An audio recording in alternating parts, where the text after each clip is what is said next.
What I fear about the far left would be them gaining total control of the United States. They are willing to cheat and steal. I don't think they have the same moral compass that people on the right do.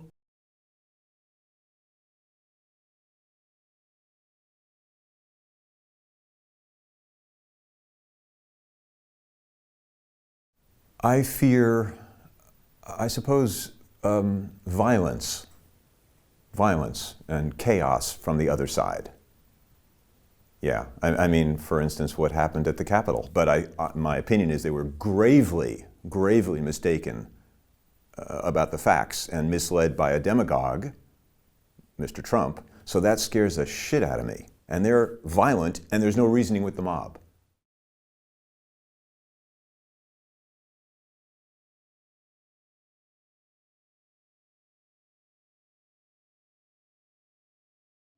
This new old thing has taken over our society.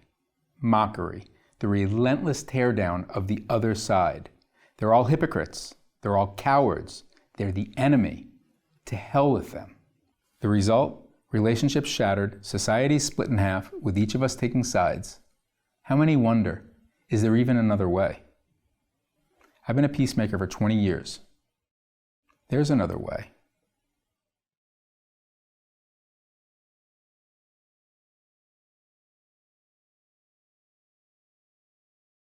What do you think the other side thinks of you and people like you? What words would they use to describe you? And what's that like? They automatically think we're bigots. We hate gay people. We hate people of non-white color, because white is a color. They think of, they absolutely think that we're morons. Oh, there's this one guy that we had counter-protesting a rally we were doing recently. He just, almost every other thing he would say was piece of shit, if we're allowed to swear. Are we allowed to swear? Sure. So I tried to communicate with him like I do when people show up that disagree with us. I say, what do you dislike about this? What do you think about this? I'm not going to communicate with you. You're a piece of shit. But mostly racist, mostly bigot, homophobe, transphobe, all those things. And anything that you could put a phobe after, except for maybe arachnophobe. So same question. What does the far right think of someone like you who has the values that you do?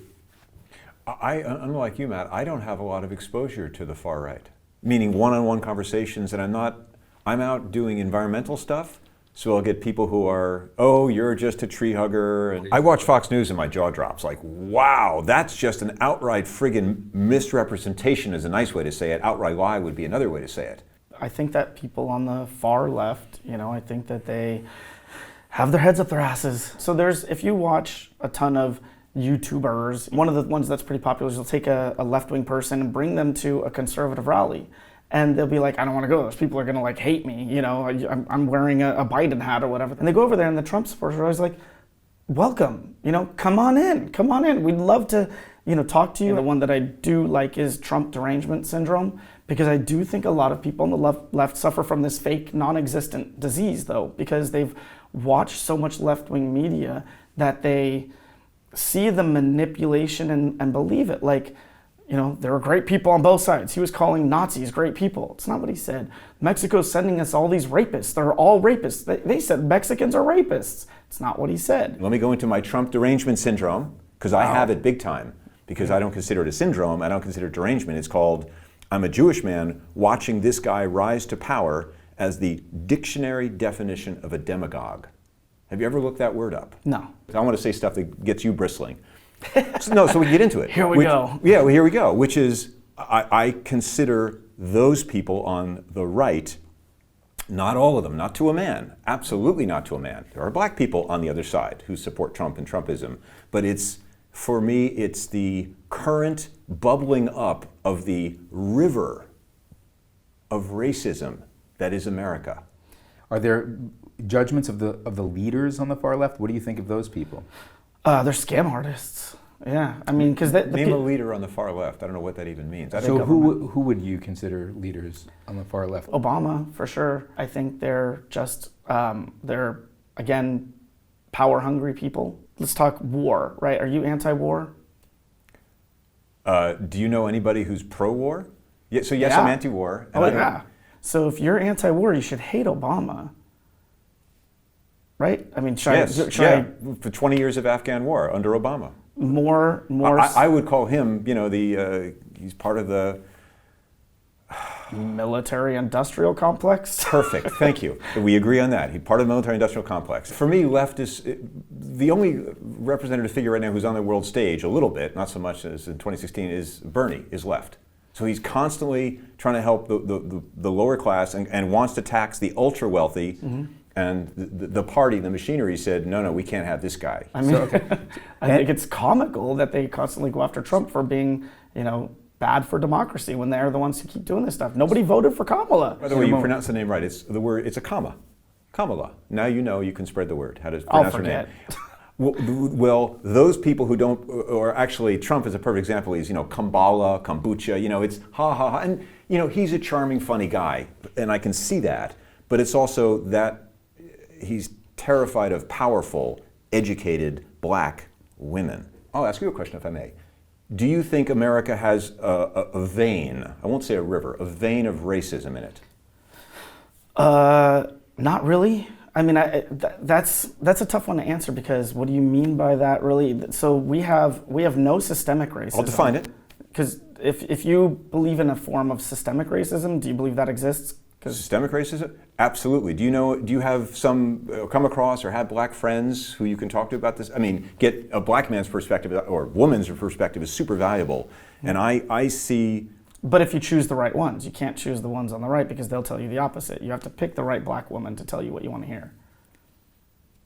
Well, they're not homogenous. So I wanted to dial up the conflict or the differences. You guys are great. I want to just let you guys know that we're going to do this for a couple of minutes and then we're going to go into a different model because we're not here to do this. And we're getting to the point where you're not going to convince each other because you each have an agenda. We can't. We also can't agree on facts. I want to ask you guys one further question, then we're going to do something different. Okay? Who's right? I mean, you believe that who's correct? You mean? Yeah. Who's correct? Who's correct about their view of Trump? I mean, clearly we're both going to say we are, but I believe my view is correct. Yeah. And you, Matt? I'm going to base my view on the fact that I do believe I've seen a lot more about him than you have. Did you read the New Yorker articles? No. 20, 30 pages by people who worked with him. His ghostwriter for the book, The Art of the Deal. So, no, but I also know that people are attention hogs. And there's a lot of people that want to make a name for themselves by bashing other people. That happens with every famous person all the time. Well, there's an example. There's a million examples on the other side. I haven't asked you this point blank. Give me some information, your opinions of Donald Trump. Well, so I'll start with just mentioning that, or asking, do you believe the deep state exists? Define your term. A corrupt government that doesn't care about the actual politics and their only goal is to do the bidding of the powerful people. Is government corrupt to some extent? You betcha. And the problem is the corporations are not regulated enough. For me, the issue is multinational corporations and campaign finance reform is essential. Get the money out of politics, and that's a complex matter, but right now it's completely corrupted. And I see government as the only necessary, to some extent, wonderful service that they do, providing, roads, bridges, public schools. Government is not the problem. It's multinational corporations who are not democratic institutions. So why can't they both be the problem, and why can't they be a connected problem? Why can't it be that these evil corporations, I mean, everybody I know, we don't like multinational corporations, we don't like large corporations. Let me do my last bit of ramped up rhetoric. This country is effed.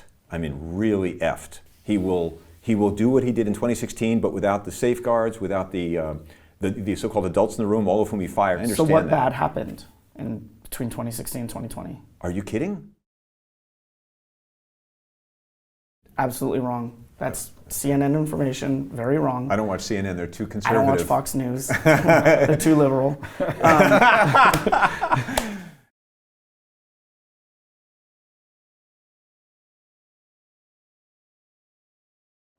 Gentlemen, so let's get to the good stuff.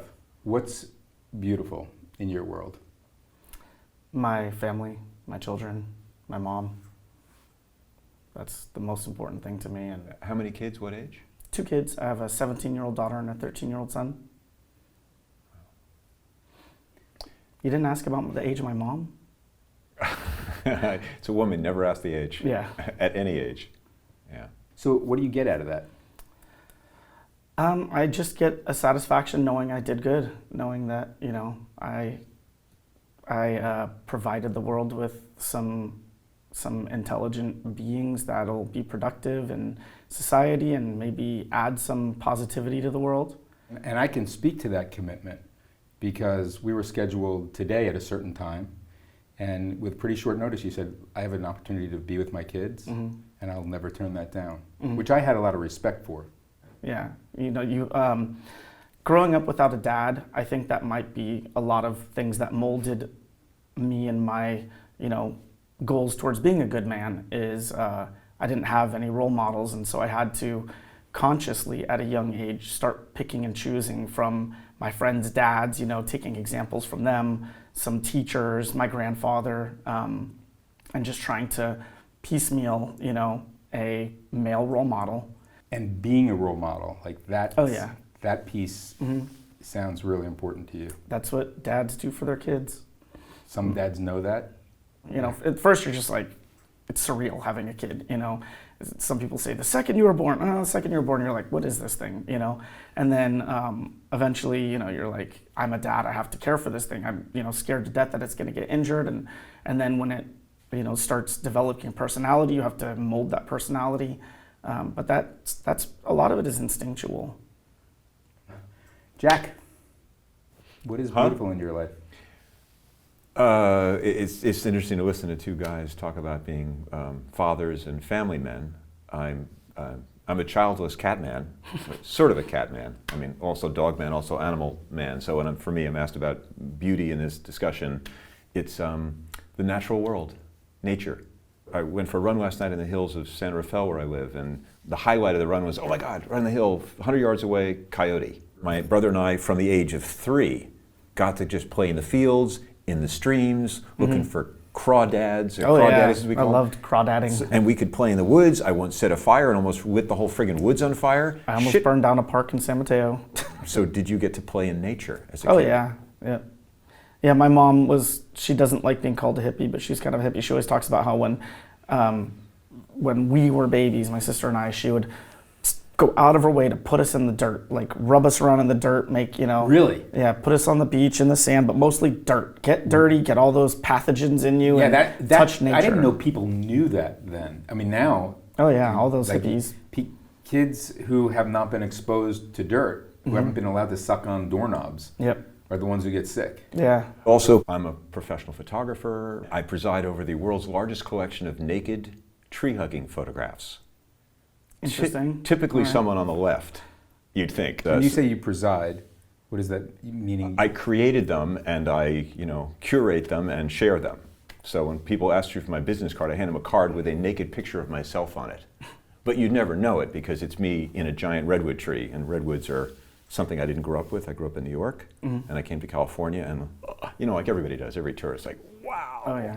Yeah, just all of them. Just being around them, among them, brings me peace and calm and open-heartedness for reasons I can't explain. Same thing. I'm a huge nature lover. I go on hikes with, you know, lady friends sometimes, and alone occasionally, and with my kids. So you're separated. I'm sorry. Divorced. Yeah. Sometimes I have more weekends, sometimes less. It just depends on the schedule. Sometimes my kids ask to come, you know, more. Sometimes they ask for less, actually, which I hate. But you know, it's mostly my daughter. She's a teenager. Yeah, it was tough in the beginning. You know, I had them all the time, but running a small business and dropping them off at school, volunteering hours at the daycare my son was at, because it was a co-op daycare.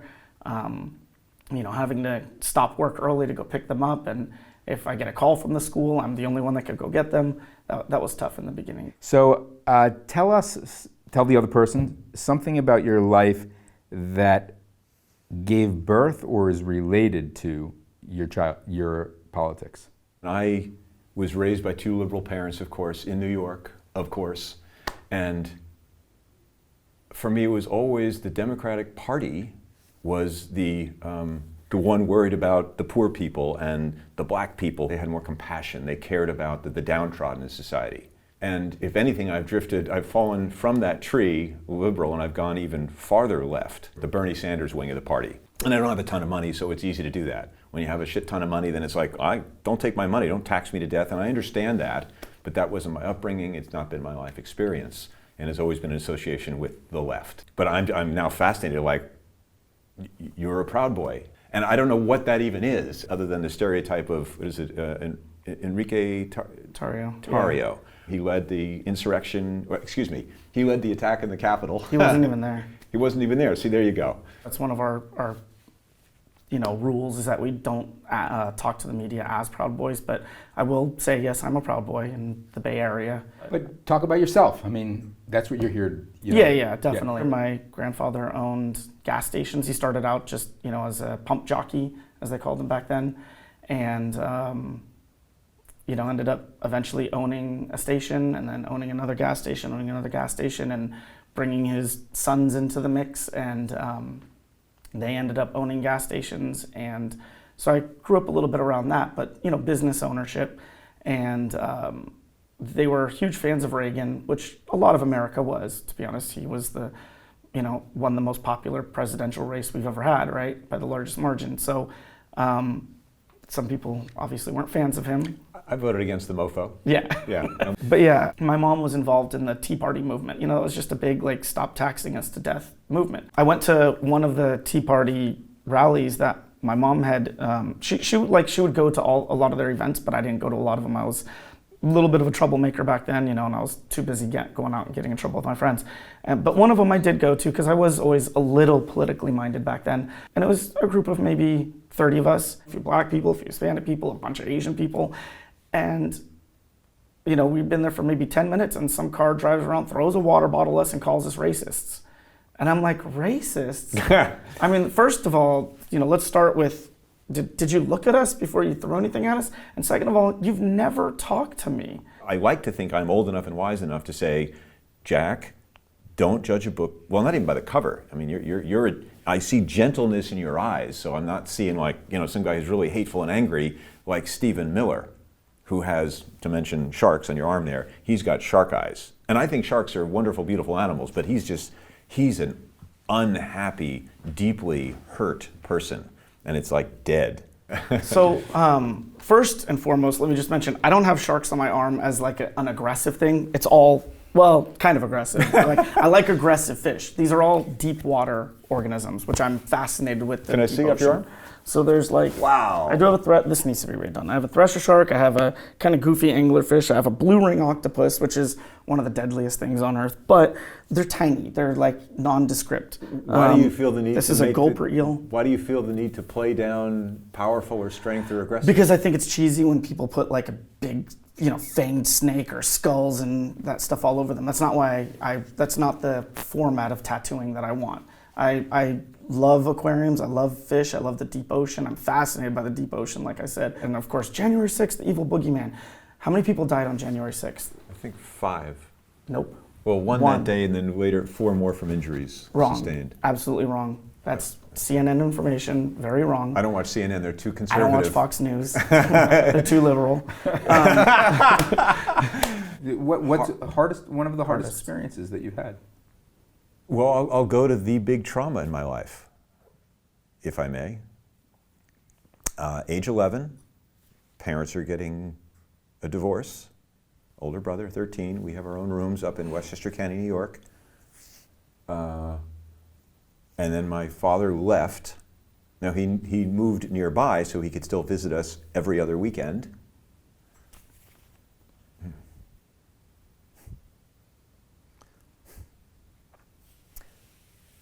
And my mother was on a separate room across the hallway with the door closed pretty much every night for a few months, crying herself to sleep at night.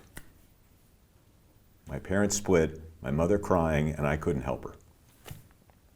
I could see it, it definitely takes its toll.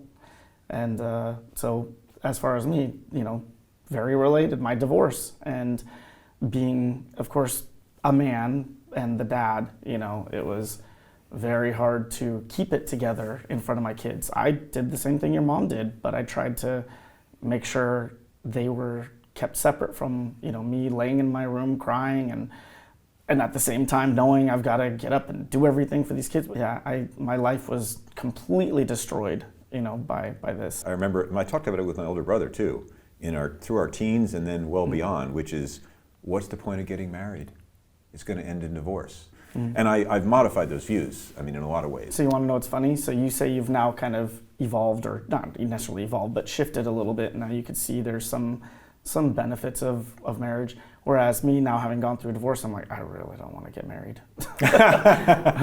Like, what does it benefit, man? There's no benefit to marriage. I really don't want to do it. I'm married. I like it. So you stay out of this. I certainly believe in academics and in education and a formal education and all the degrees, but those alone don't guarantee anything. But my take is that, so the most educated people are basically the most trained people, and they can be a huge problem on society, on voting, on developing, on learning new things, thinking outside the box. I went to college, but didn't get any degree or anything like that. So it's easy for me to say that. You can tell I went to college, right? Because I'm a smart guy, right? Like that. Yeah. No college degree, college dropout twice, don't even have a BA. Good. So I share your bias, which is you can have, a law degree from UCLA or something, and that's great. You're very. What's so funny? And I feel it with all my being in a way I don't expect anybody to understand.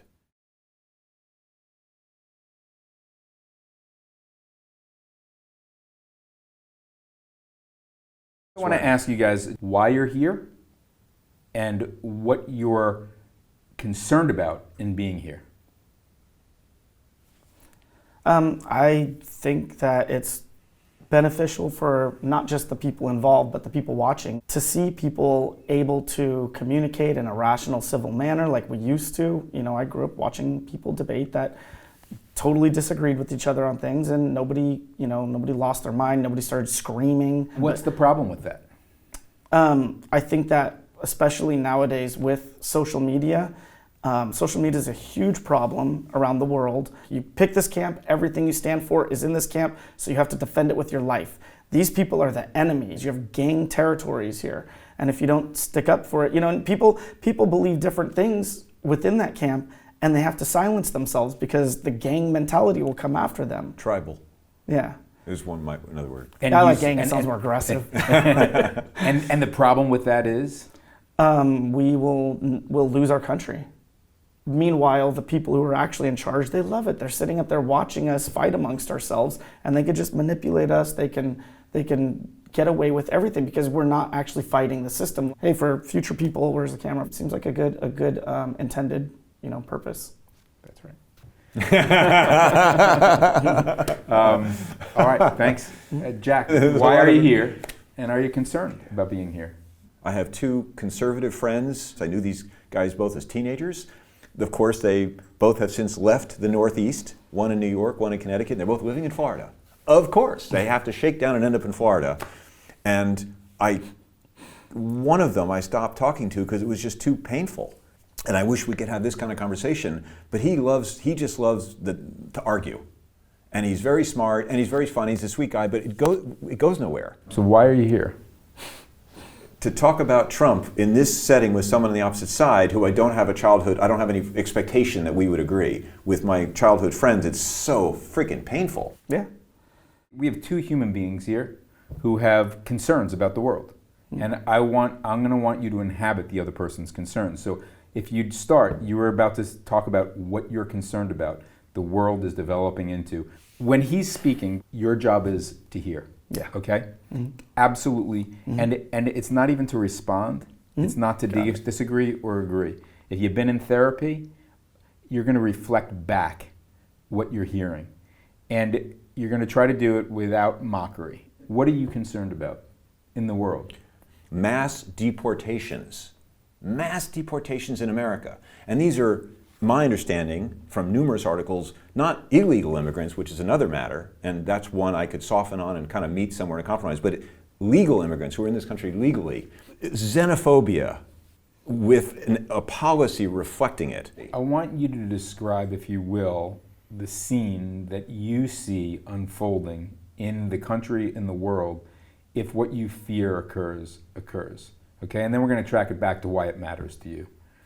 Well, we can go to the siege at the Capitol, where a mob of people who are terrified the democracy is being taken away. I mean, I totally get that. That mob was like, we're here to protect our nation, which is ironic because I want to also, and we were completely on opposite sides of it. Your look is awesome. Good job. It's really great. It's like the blood is coming out of the bitten tongue, and I appreciate that.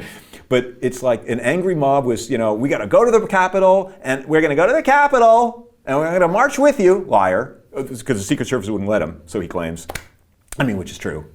And we're going to fight like hell. You got to fight like hell. We're going to take away our country. And for the first time in the history of the Republic, he interrupted the peaceful transfer of power. And to this day, he lies and says he didn't win without any proof. Am I getting worked up enough here? Without any proof of it was the most secure election in our history as opposed to the most corrupt one, and he's still sticking with that story.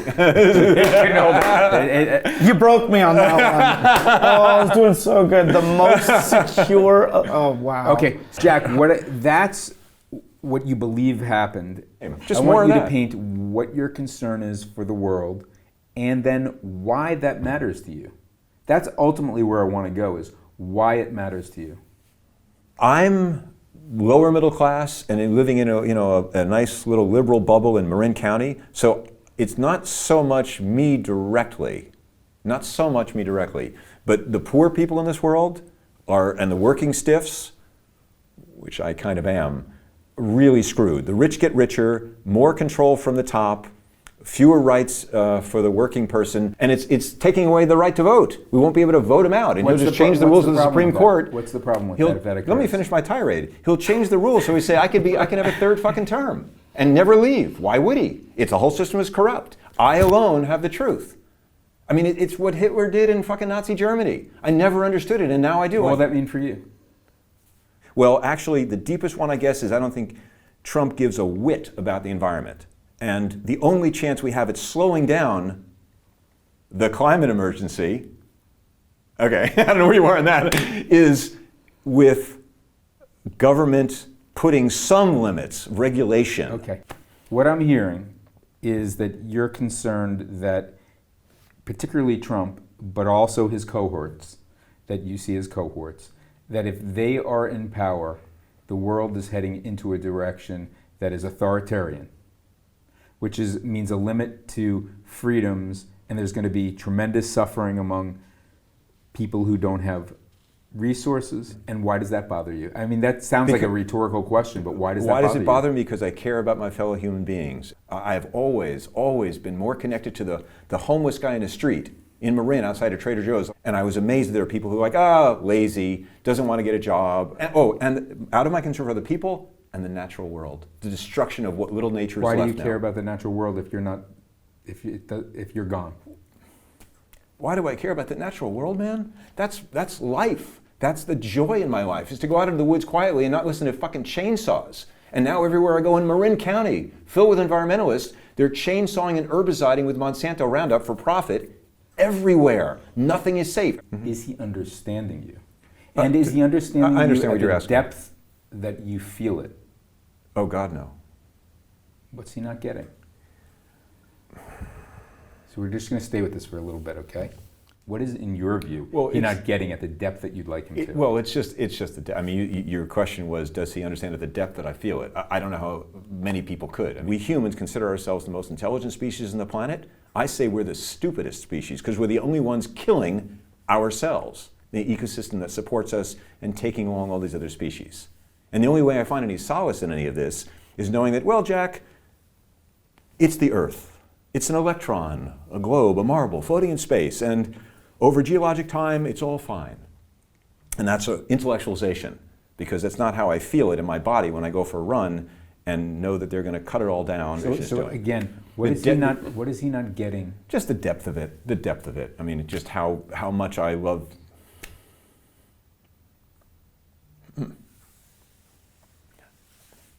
2 nights ago, I was running up on a ridge, and I saw my first bat of the season, probably picking off mosquitoes or whatever. And I was running like, I don't want to stop running. I got to, keep my heart rate up. And it's like, what the frick are you doing, Jack? I stopped. I backed up under the oak tree that this bat was circling. And I was like, I'm a crazy person. Like, hi, little fella. Squeak, squeak. Would you come down and land on my head? I want to pet you. I mean, nuts. I'm aware that that's nuts. And I feel it with all my being in a way I don't expect anybody to understand how much I love that little guy. And his world is going away rapidly. Yeah, well, I just want to explain that I can sense that. I don't know how much you paid attention to me having been vegan for a long time, loving nature. You mentioned bats. I love bats, and not just because they're some spooky, whatever. They're amazing creatures. Owls. I love going out, and when I go hiking, I don't go hiking to hike. I go out to, and it always annoys me when I go with people and they're always like, let's come on, let's run through the woods.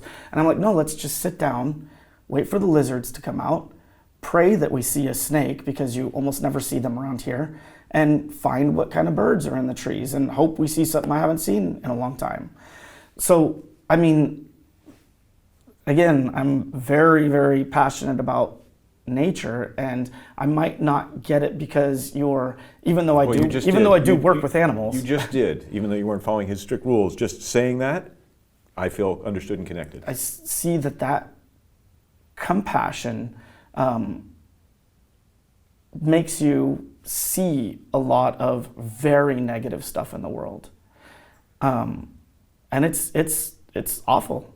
Well, two things, A-B. One is like, wow, thank you. I feel seen and heard and understood, and it makes me connect to you more. Like, oh, a fellow human being who gets it, because there aren't that many, especially if you're an environmentalist who's a freaking vegan. I mean, you're a freakazoid. So, wow, I'm understood, and I definitely have a need to be understood. I think most people do. And then the other is, then the joke, B, is like, how could you vote for Trump? So let's hear it. Let's hear it. What would you like me to understand about you? I do think that people on the left, especially the far left, are misguided in assuming people on the right have no compassion. I see tons of passion and tons of empathy for, like you keep bringing up, poor people on the street. We just have a different philosophy of what gets us to the end of taking care of people that need help. What I'm hearing is you believe that you're misunderstood. Your side, but you in particular, are misunderstood. And why does that matter to you, that you're misunderstood? Because it creates a divide between us that doesn't need to be there. And why do you care about that? Because I think that, once again, like we had said earlier, the people that are in power utilize that for their own gains.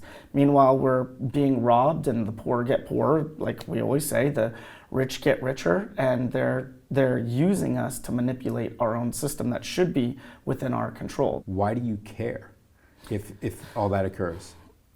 Because I care, again, about my children primarily, and I know that's kind of an easy answer, but it's the truth. Yeah. I care about my children. I can't wait to see, I can wait, let me say this. I can wait to see my grandchildren, but I can't wait to see my grandchildren.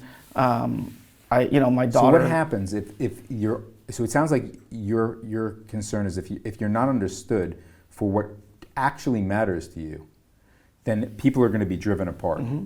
And my children are going to have a horrible place to live in. They're going to not have, any control over their own lives. We're already going down this horrible, way where nobody can buy houses anymore. The average person has a very difficult time owning property. And I want my kids to have a comfortable life where they could take vacations, where they can come home from work and relax, and the American dream. Yeah. So it's getting out of reach. This is all connected to your love for your kids. Primarily, yeah. I've always had my political ideas and been interested in politics, but I wouldn't be anywhere near as passionate about it if I didn't have my children. Yeah. What more would you like them to hear? Like I had a conversation recently at a Trump rally I organized or helped organize. This lady was across the street taking pictures of us, videos of us, and you could tell she was upset. So I crossed the street and I said, do you have any questions? And she was like, I doubt we'd ever find any common ground, very just rude and dismissive. Every time I'd say a point to her, she'd go, ugh. Give my responses a chance to be true, a potential to actually be right. Maybe I'm right. Give us some credit. Give us some respect. They're just like, I'm not going to even allow that into my mind. And it's amazing how many people on the left, my fellow compadres on the political spectrum, don't take the time to understand the other side. I totally agree with that. Thank you. Yeah, there's a lot of stuff that I think that the left takes for granted. What side has been censoring speech? What side censors through omission? What side uses federal agencies to censor speech and to go after parents? I don't know if you know all of these stories, but I could go on and on about the CIA. If I see examples of Operation Mockingbird constantly in television and in the news, or what just is Operation utilizing Mockingbird? Utilizing our media to sway public opinion and beliefs through slowly adding little bits of storyline and commercials and all of that. But it's using our media to change public opinion or to actually just directly brainwash us. So your concern is with the CIA and with other agencies. Oh yeah, the government needs to be minimized. And where are you concerned that ends up in? I mean, look at 1984, any of those classics that talk about what will happen if we live in a fascist or totalitarian regime. But we already have this stuff going on. It's not that I'm worried about what will happen. We already have it. The right-wing people in America have it right. The left doesn't anymore. Because the right is fighting totalitarianism. Okay, let's go to COVID. We couldn't talk about ivermectin. Anybody that starts posting positive anything about ivermectin, you get your stuff shut down, right? I don't know anybody on the left that was promoting vaccines that got their stuff banned and shut down. And so they're allowed to censor stuff that they consider misinformation, which is only misinformation until it becomes truthful information. We know that that's a problem with censorship. You're censoring something because at the current moment you think you know the truth, which then ends up being wrong. The Hunter Biden laptop story. Anybody that posted, I could go so deep into the Hunter Biden laptop story. I've seen literally China posting, not the CCP, but the other political rival to the CCP, posting a bunch of stuff from the Hunter Biden laptop that nobody was supposed to have.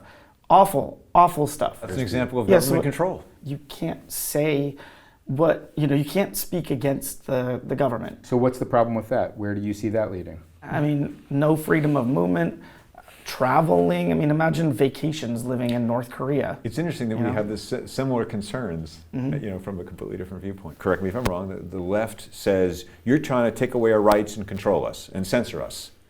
And the left would say, well, do you hear what came out of Trump's mouth? He started it. I'm using that word, not anybody. I just want to stay on what he, okay, if we can. Sure. Because, it is an interesting convection that there are commonalities. Yeah. It's fascinating. And we're going to have to call each other or something later. Because I'm shutting you down. But you see, censorship is a key piece. So you see a lot of pieces where it makes you feel very vulnerable, or you think we're heading in a direction where... I'm not scared. I'm just sad that we may end up going that route. Every government eventually collapses. I don't see people uniting to stop it from happening, and that's what we need. That's what most countries are. They're just Ponzi schemes to some level. And we're not going to fix the system. The national debt's going to keep rising. Is there any hope for a change from your perspective? Yeah. Something like this. Sitting down, talking to each other. Yeah. I agree with that. But I was thinking the same thing before you said it. I think it's less both sides talking to each other, but the people that are able to talk to each other talking to their people. Yeah. So like me talking to people on my side and saying, look guys, I met this liberal bastard, but he was okay. And I think that's a fascinating point. Like you're doing this, not just this, your involvement in all of these causes, your passion, because you have some level of hope about the world. Mm-hmm. Yeah, there's a chance. But and a lot of that hope is because you have children. It's not even just your life, it's the future. Oh yeah. What else would you like Matt to understand, if there is anything? I really am guessing we're getting our information from different sources, and that it worries me. We go back to our worlds and our sources, and I don't know what the solution is to that. But I mean, it's who controls information flows, and I don't mean they're out to get us, or it's just like there's all this information. I mean, I go to the New York Times, like, okay, that's nice for certain things, or MSNBC. My example is like, they can't ever talk about the insurance industry or the pharmaceutical because all the money's coming there, so I don't go to them for that. And they do the anti-Trump stuff nice, okay, but what if I want some other views? And then, of course, someone who's got a very different view, well, he's clearly not watching this stuff. It's like if you watch Fox News, as Obama famously said, one thing we might agree on, he said, if I watched Fox News, I wouldn't vote for me, Obama, either. Well, yeah, but that's a problem. What's the friggin' fix? I'm asking. That's another big problem is cable news. Cable news is like all opinion, corporate news is awful, and we should all just boycott all of it. Okay, we got to pause, guys. This could go for forever. We're going to go to the bathroom, we're going to come back, together, and we're going to do more. And what's interesting is we've skipped so much of the stuff that I've done with other people. Like you're supposed to build something together. We didn't have time. I'm just saying, I didn't move my eyes for a sec. Like we're going to do a couple of improv episodes. Preschool. And we tie our legs together. It's really interesting to see people build something together, but not as interesting as this. We do a three-legged race. Yes. Wheelbarrow race. Okay, you want to be the top or the bottom? So we'll come back. Thank God we had good conversation, Matt. We saved ourselves from that humiliation. If it wasn't for politics, I mean, I'd hang out with this guy and play poker with him every weekend.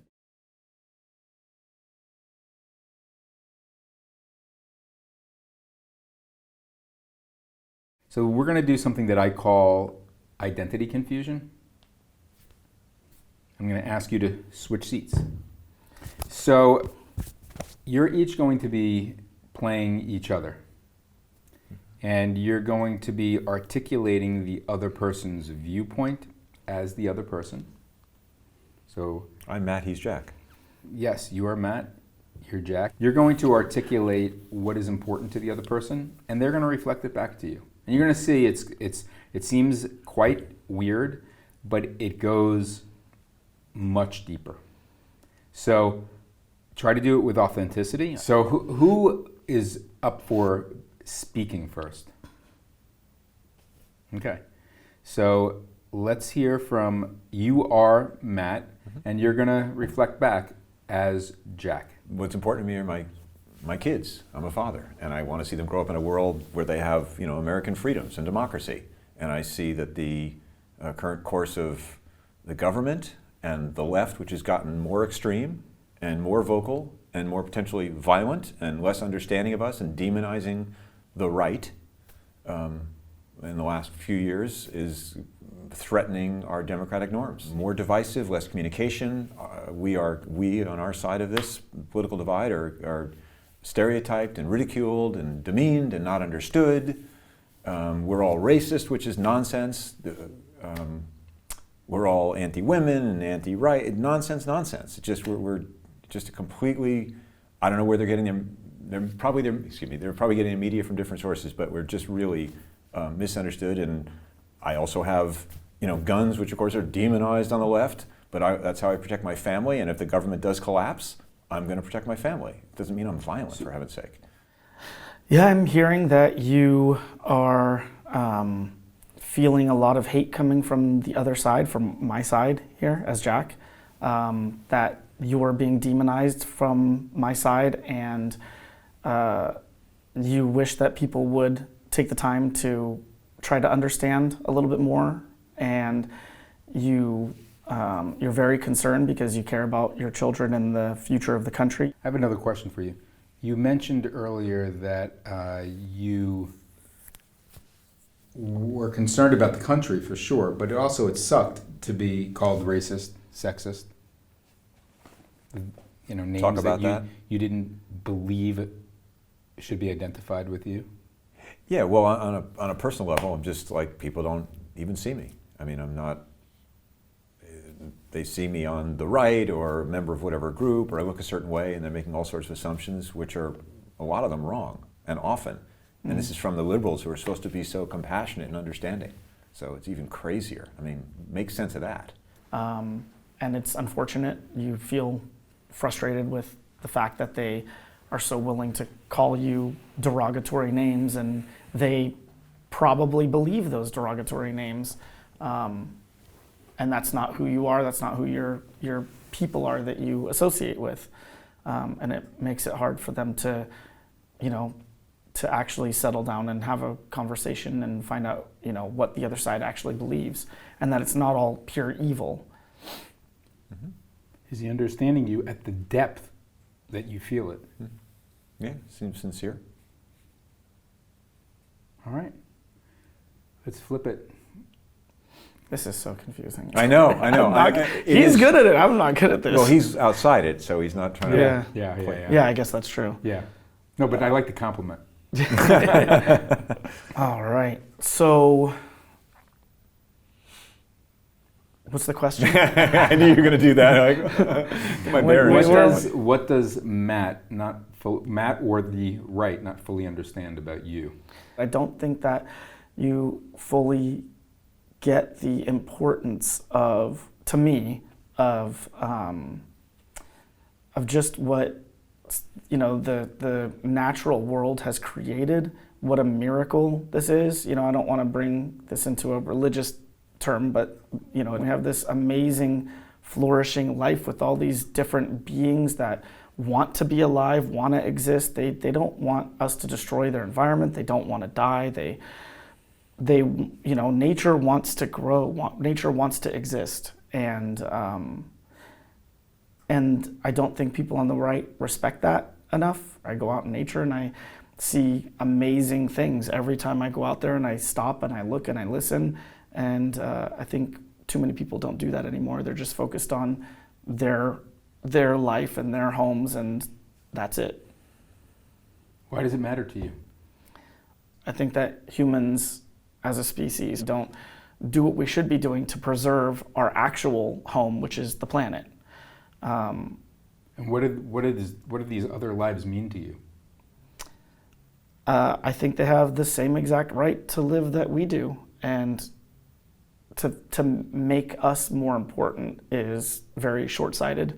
They're going to be around a lot longer than the human race will be. There's a lot of nature that existed before humans, and it will exist after humans as long as we don't destroy it. Could you reflect that back? What you're hearing? I'm so wrapped up in the roles here. You're using different words, but it's the same passion for, and I would say we're the least intelligent species, humans. So it's important that you actually reflect it back, and I'll tell you why later. I hear you say Jack on the left. No, honestly, it's dizzying. That you have worry, concern, and we're not valuing the preciousness of life on Earth. You can be religious about it or not, but just the beauty of life on Earth. Is he getting that? And is he getting it at the depth which you feel it? Mostly, except with your usual follow-up question, like why, and I think that it matters to me because nature and the world, they've been here forever. Well, not forever, but nature and the environments that we live within, they've been here for way longer than we have, and they're going to be here way past the time that humans exist. So I value their existence, just like people value other humans' existence. I value the lives of animals and plants and their right to being alive. And I, as you had hinted at, I love them and I have a deep connection with them. I can't help it. It's an involuntary love of the world. So can you reflect that back, please?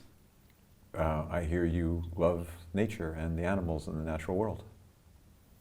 So inevitably, you're worried that it's being destroyed. In fact, you said stuff I didn't say that I like. I'm Jack speaking now. You said stuff playing me that I didn't say that I wish I had said. Maybe, I wanted to say more about that. That's why it's important for you to reflect it back, because then he goes further. I'll trust you. Yeah. What about totalitarianism and where you see that going, and what is your? I understand it's linked to the environment, but it also sounds like it's linked to people. Mm-hmm. Yeah, definitely. So, we can look back at Trump's reign of terror and look back at things such as Nazi Germany and Goebbels and all the stuff that, those people did, he will not care about any of the stuff that actually really matters, like environmentalism, preserving this, you love this country, you love the environment, and he's not going to do anything to protect it. He will only care about profits, money, and paying back the cronies that he's dealt with through his career in business and ripping people off, and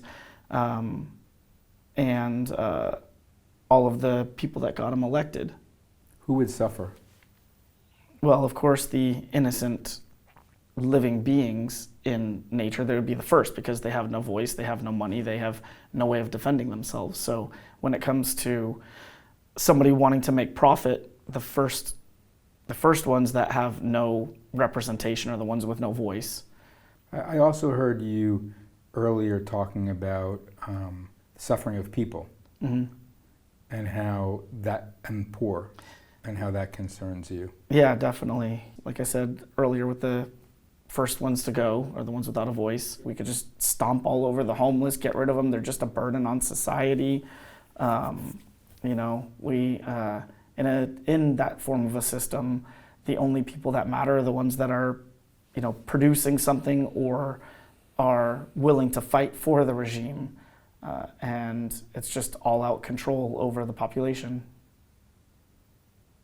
I'm going to step out of character, which is to say step back into Jack, and I'm totally impressed with that lengthy riff.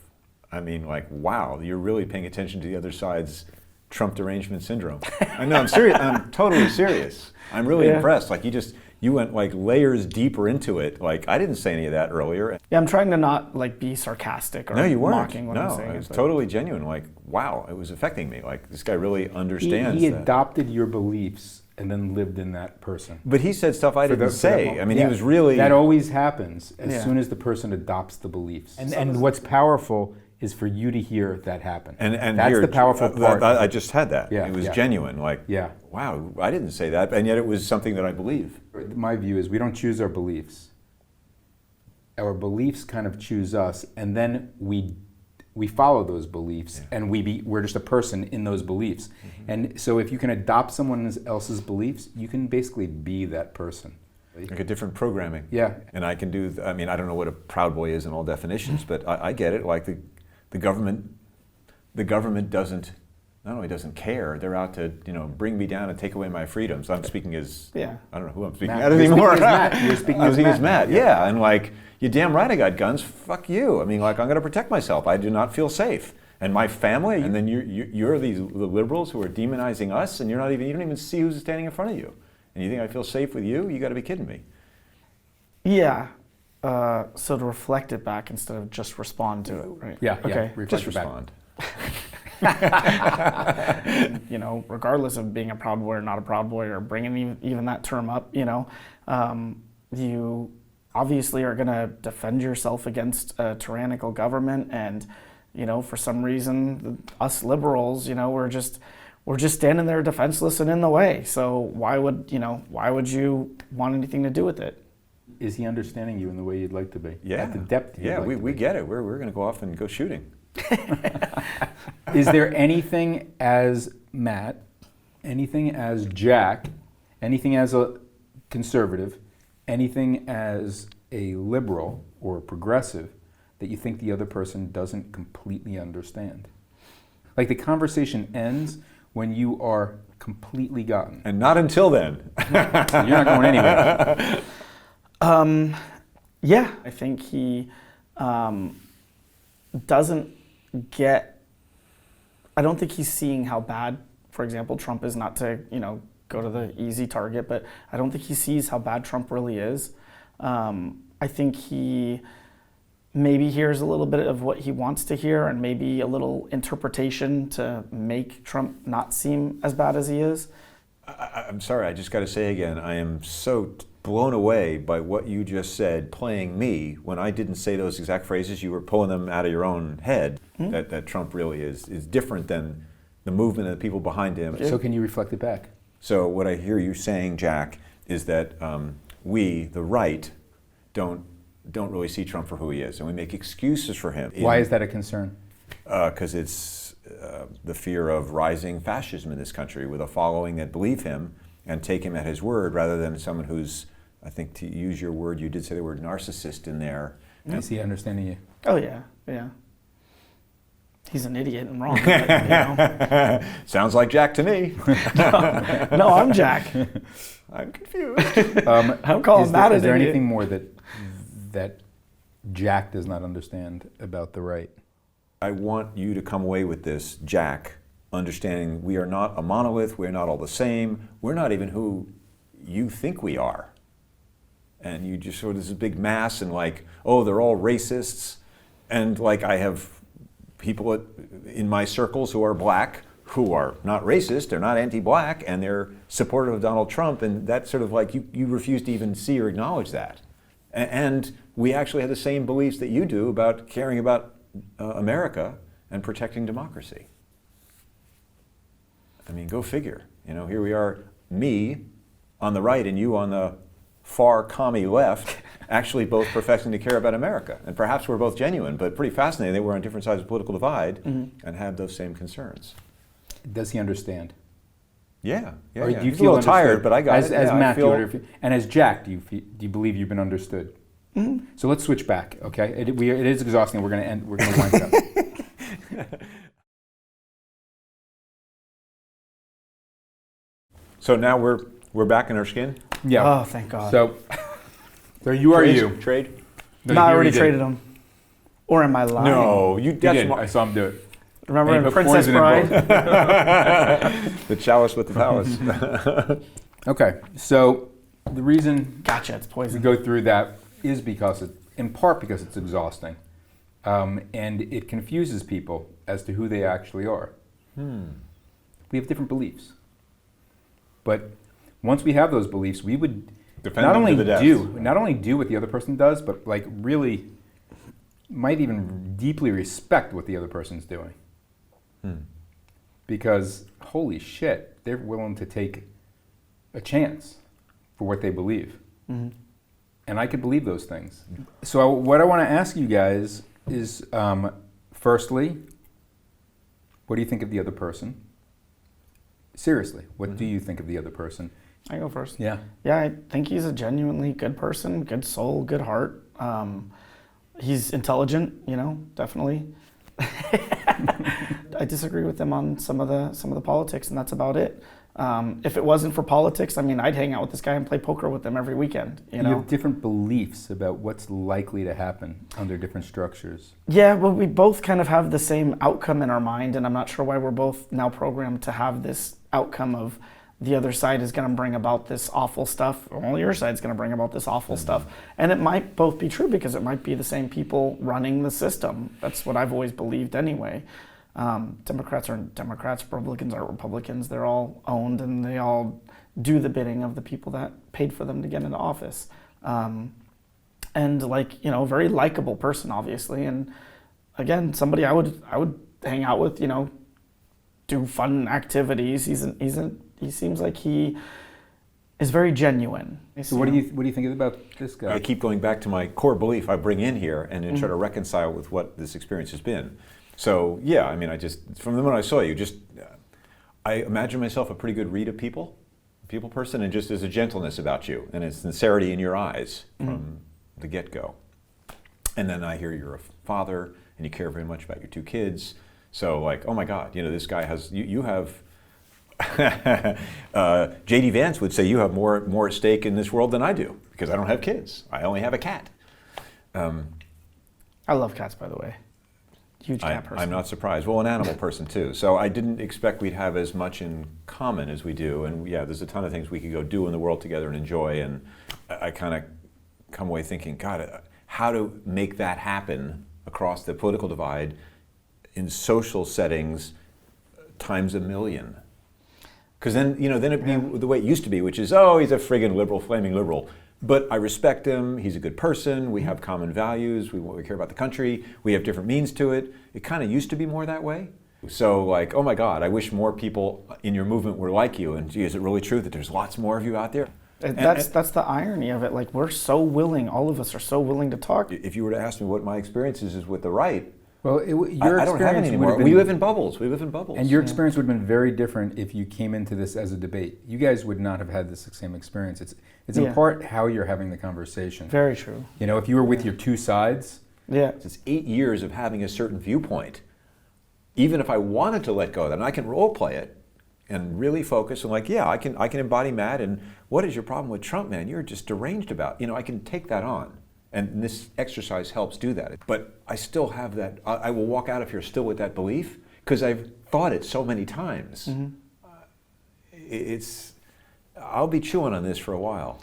Yeah, my thing that the people that just vehemently hate Trump, I wish that I could sit down and talk to them and just very rationally, very logically go point by point on the stuff that they... It wouldn't help. I'm one of them. I don't hate him, but I really see him as a destructive... Why I believe it wouldn't help. Nobody believes the facts of their enemy because they believe they have an agenda that's damaging to them. And so their goal is to defend themselves. Yeah. It's only until you get into a conversation where you don't believe this person is an enemy at all, like, holy cow, this that you're then able to hear. Then you're open enough emotionally to actually hear. Yeah.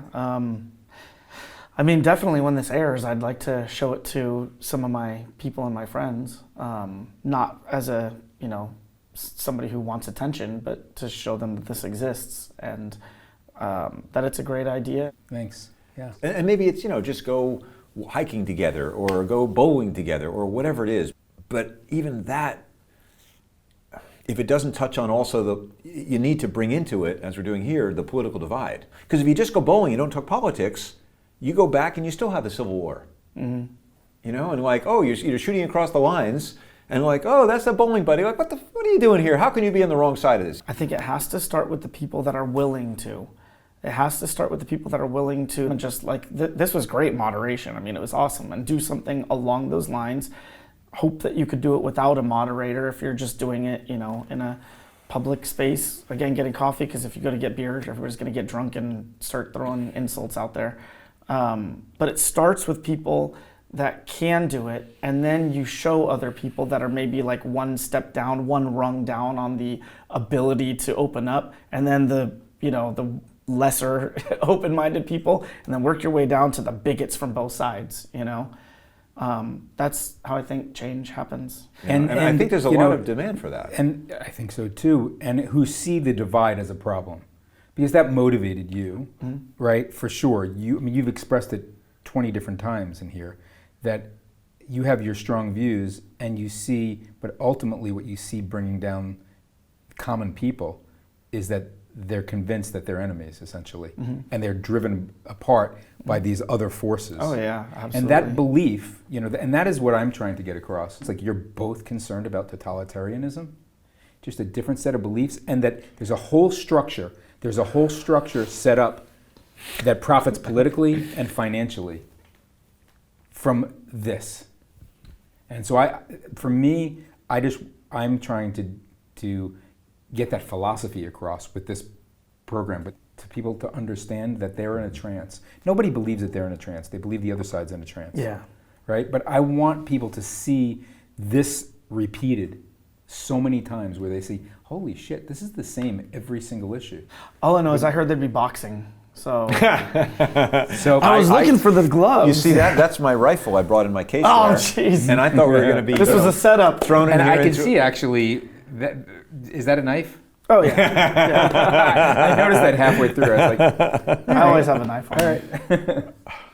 You take a risk by being here, whether it's a risk by being doxxed by the other side or excommunicated by your own. Maybe you don't perceive that as a risk, but you're doing something for not only yourself but for other people. And not a lot of people, in my experience, are willing to do that. Yeah, thank you. And don't dox me, please. We're concluded, guys. Thank you. Yeah, no, thank you. Yeah, thanks for inviting us. I think this was a great match, actually. Sorry for the sweaty armpits. It was very nice meeting you. You too, sir. Yeah. He's bringing you into his liberal world now. Oh, we hug each other all day long. You do? Things. You actually have love and affection among men and women? No. Yeah, That's bizarre. Us I Proud never Boys, we knew. hug each other like crazy. It's a little too much. We offered no tangible solutions to the problem of their world. In fact, finding solutions was never the focus. So what did we accomplish? I'm kind of known as being a very emotional person, not to the point where I lash out with emotion, but like things affect me and I tear up like way too often. I do in movies like all the time. And I'm like, don't look at me. Come on, dude, it's just a stupid balloon. I mean, I tear up. I tear up more than you do every day. I mean, many, many times. I'm very masculine in my tearing up.